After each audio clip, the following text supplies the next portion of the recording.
Back with a live look over the World War I Museum on this chilly winter evening. It is the site where you could soon see even more U.S. history. Yeah, just months from now, you can stand face to face with the original Declaration of Independence, the actual document that founded our nation. The National Archives announced today the Freedom Plane National Tour will visit 8 cities. And the first stop on the tour is Kansas City. KCTV5's Zach Fisher shares new details on the announcement history buffs will surely love.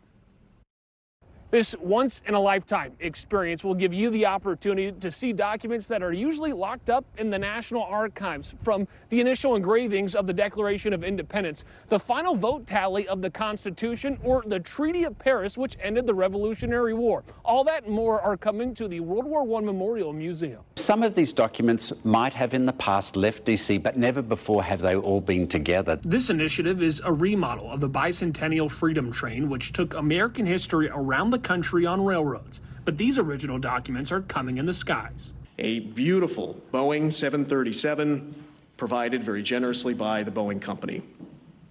And this glimmering Boeing 737 with its sure-to-be iconic celebration livery. The goal of the tour is to increase access to these founding documents. The 250th anniversary is an inflection point for all Americans of any age or background to deepen our understanding and appreciation for our history. For 3 weeks in March, the documents that defined our government will be in Kansas City for you to see from March 6th to the 22nd.